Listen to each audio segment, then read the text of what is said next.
everybody. I am back with Sean's brew closet. Excited to get some brewing on today. So far, I will be working on my first New England IPA. So right now what I'm doing is, so last week we kind of ended during the steep process, and right now I am getting it up to the mash out temperature.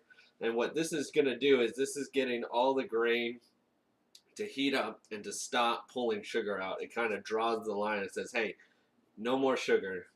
And at this point, we're going to let it sit for a couple minutes and then we'll start the boiling.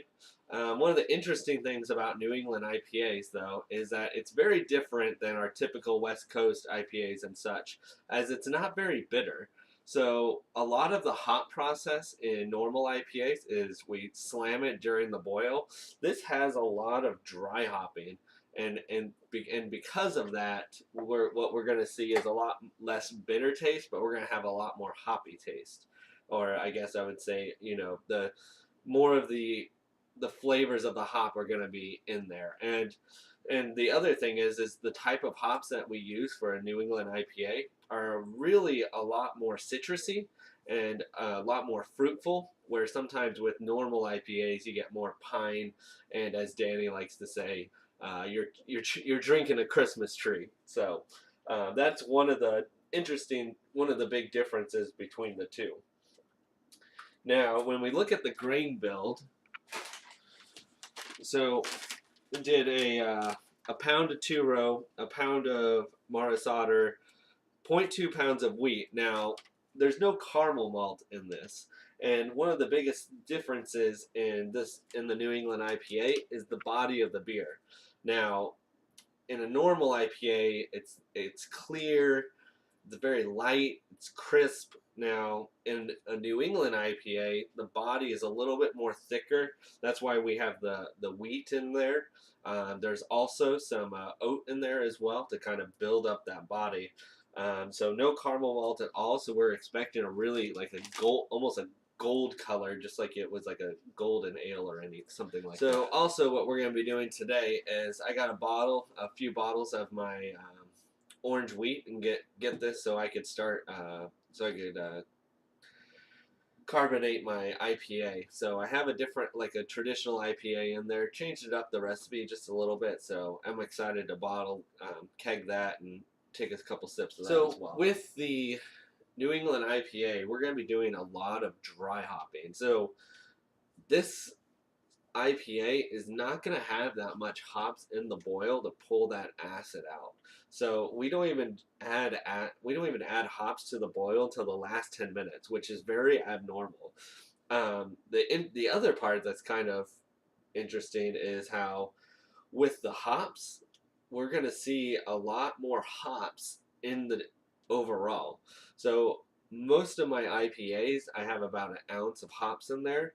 This is going to actually go over 2 ounces, which is just pretty abnormal. But just due to, you know, it's trying to attack the flavor, it's not pulling the acid out, so it's okay to add more hops to it. So we see that when we do the dry hopping, we usually wait till after fermentation for IPAs and some pale ales. You could drop some hops in there after it's done fermenting. With the New England, though, you're actually going to add some 3 days in, and that's going to actually is a very unique trait to the New England IPA, is that we're adding dry hopping during the fermentation stage. So another just odd tidbit of the New England IPA.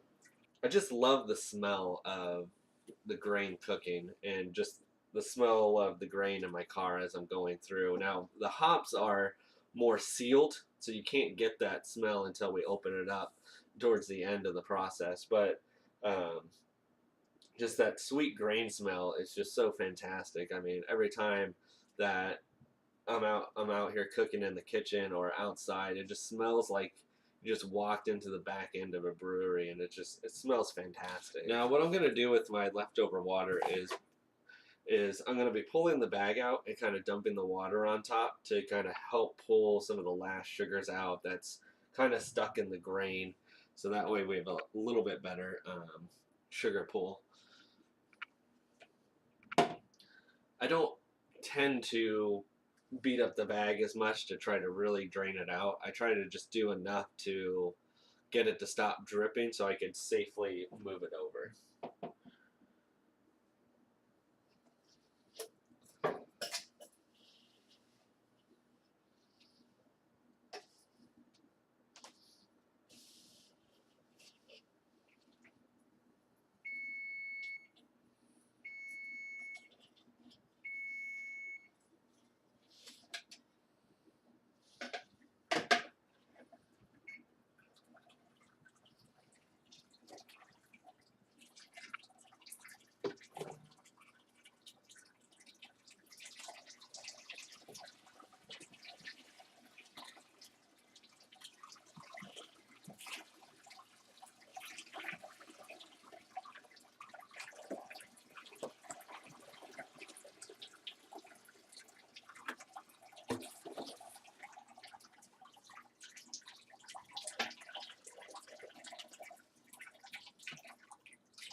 Most of the water is running pretty clear right now, so we got a big chunk of it out.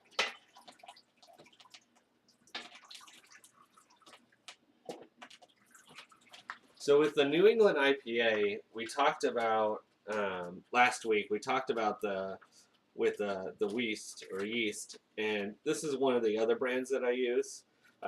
This one is the Smack Pack. So all you do is you kind of, I've had this started for a little bit already, but we kind of pin the nutrient piece in here, and when you're ready, you need to give it about 3 hours to kind of build up pressure and to start getting the yeast active. And then plus it's also in the fridge, so you want it to sit out on the counter and kind of let it warm up a little bit out of the temperatures. So just kind of grab, if you feel around in here, you'll feel like there's like a little packet in here. You just kind of get it to a side, and you give it a nice big slap, and then it busts it open, and it'll start expanding. So some of the yeast build a little bit more, and kind of I've had some bags where it was like this. So it all depends on which yeast you're using. This is the London Ale 1318. So this is recommended from a lot of home brewers for,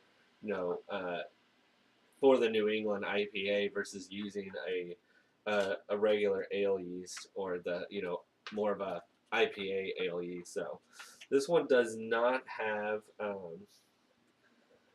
This one's going to do a lot better, up to 10% alcohol, versus the other one I used last week, which is a little bit more up to 12. So it's much better for imperials. So we talked about hopping. So I'm using Citra, Mosaic, Lemon Drop, and Azacca for my hops. So quite a bit of mouthful on the amount of hops that I'm going to be using. So that's 6. Yeah, so basically just about 2 ounces of hop. So we got 0.2 ounces of Citra and Mosaic going in at the last 10 minutes of the boil. We got, during the whirlpool, when I'm cooling down the wort after the boil, when it hits 170 degrees, we're going to be adding 0.3 ounces of Citra, Mosaic, and Lemon Drop. So that's almost an ounce just right there. And we'll let that kind of hit in there for about 15 minutes. And then, like I said, at the 3-day mark, we're going to look at hitting it with Azacca, Lemon Drop, and Citra. And then next Friday, we'll go in and do a little bit of dry hopping as well. We'll add a little bit more. So we'll add that next week. So I'll pull you guys into the closet. We could take a look at dropping some in there. There we go. Almost galore. Alright, turn that down just a little bit. So we get a nice, I don't like to do a hard boil. I do typically more of a soft. You just lose less water through here. And just I've done it so much at a low boil that I feel a lot more comfortable that we're going to get the amount of beer that we want. We're going to have a pretty decent efficiency on the water.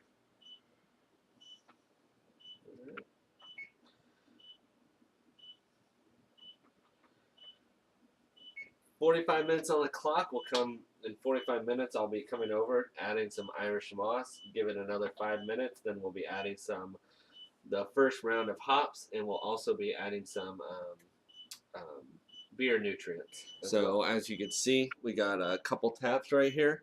We'll be looking at doing a one piece over here. So we're gonna bottle, and I'll show you how I bottle out of the keg. So first, I have my bottling tube. So she's a little frozen. I want to warm her up just a little bit. So it's a 2-piece, as you see. I got a bigger piece and then a smaller piece.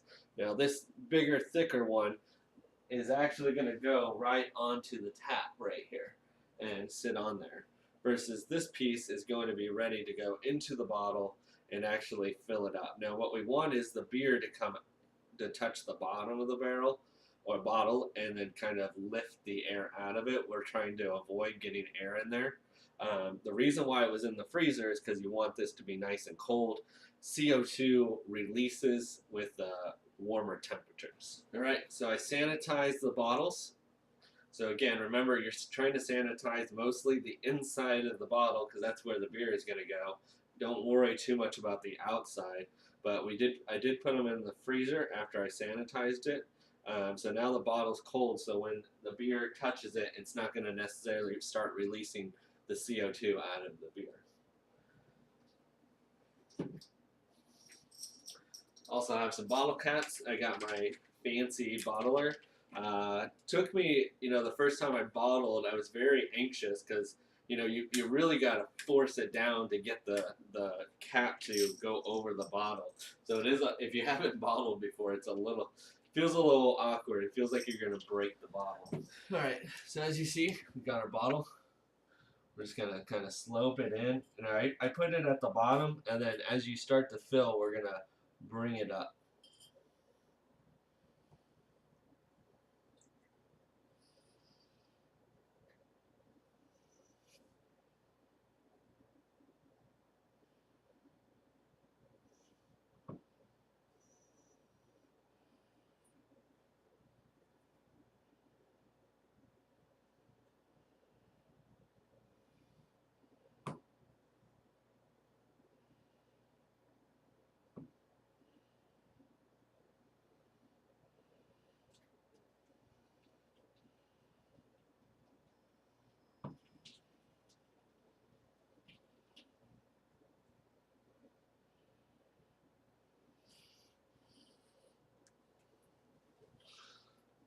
Probably one of my better ones.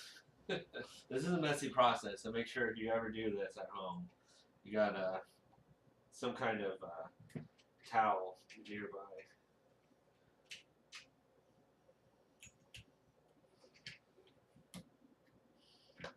Now I only have 3 bottles because I'm just guessing I have 3 bottles worth of beer in there, so hopefully I'm right, or else I'm going to have to sanitize some bottles.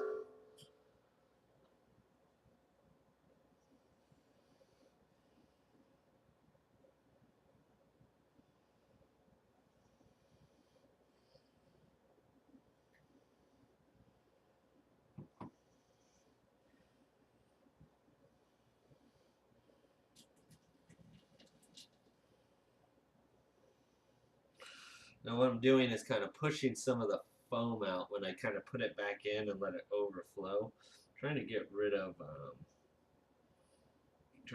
some of the foam.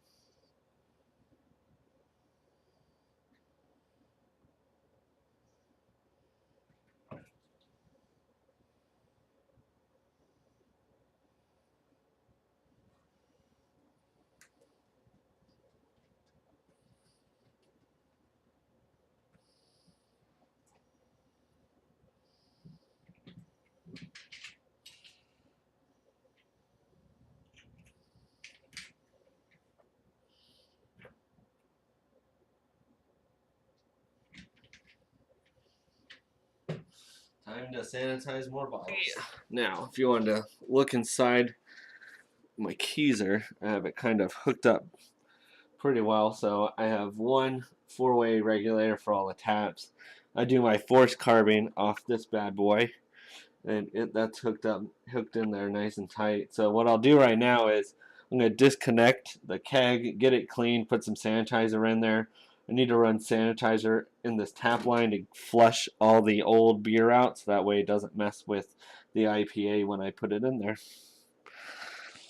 Easy peasy. It's probably a little bit hard to see, but if you look inside the keg on the outlet, so the CO2 pushes the beer down, and inside the in the keg there's a little pipe towards the bottom, and that's where the beer comes out. So behind there is just really hard to clean out right now because I put in with how the acid was in this wheat, I added some orange juice to help sweeten it up a little bit, and it seems to be some gunk in there. All right, so I got my red cup. I'm gonna fill that up.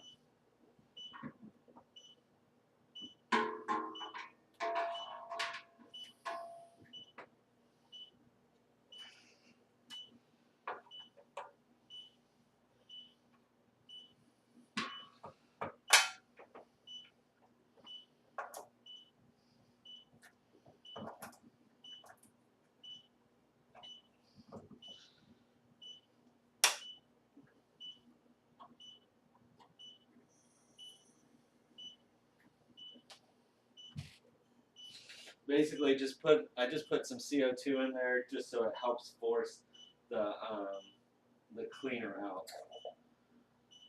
I'll just leave that run for a second or two. All right.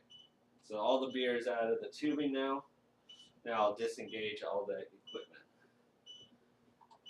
Turn off the CO2. Let the CO2 out.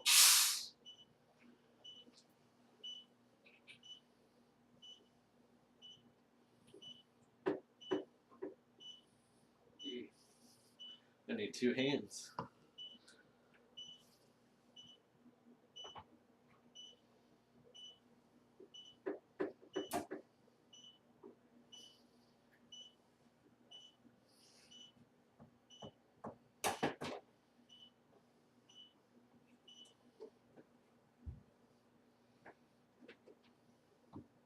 So one of the other things I do is now this line is full of sanitizer. So what I'll do is I'll open it up as so, and I'll take this end right here and lift it up nice and high in the air, try to get it in a comfortable position. And I'll put my finger in here. I'm going to push the button to let air in. And what that'll do is it will start kicking this leftover sanitizer in out of the tube.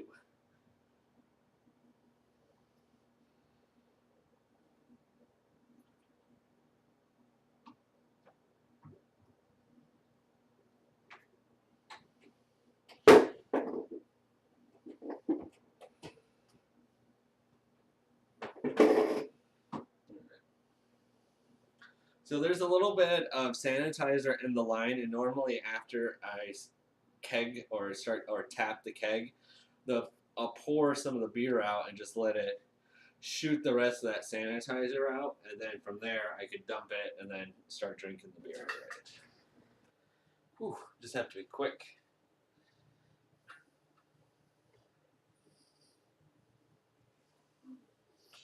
As you can see, it's very nice and clear, just what we expect out of a IPA.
taking its sweet time to go into the keg, per usual.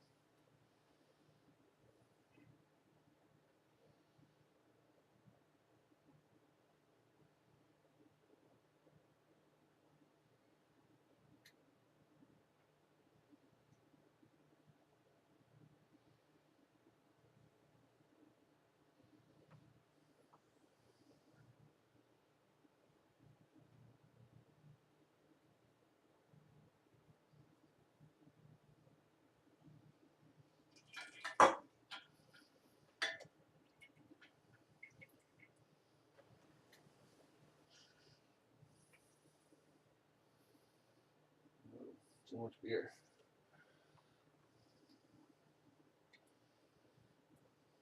All right, much better.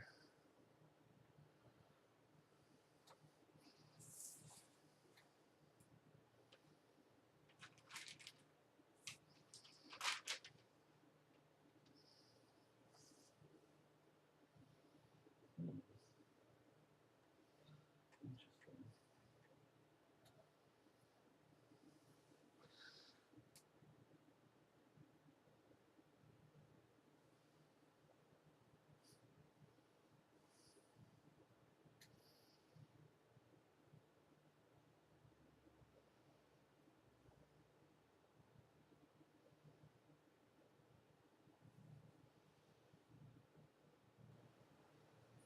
Interesting.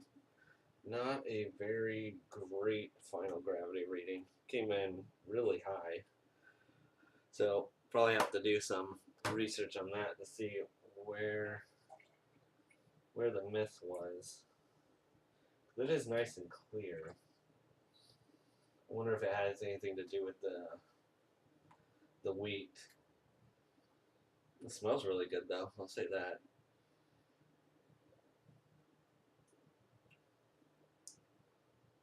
Mm. Tastes real good too. Oh well. Well, another mystery to solve for next week. So, thank you guys for hanging out. So, we talked about the New England IPA that I'm brewing right now. We'll continue on that next week as we do some dry hopping. Next week, will be kegging the Imperial Chocolate Cherry Stout. So, I'm excited to see how that one goes. And then we'll talk about some other things.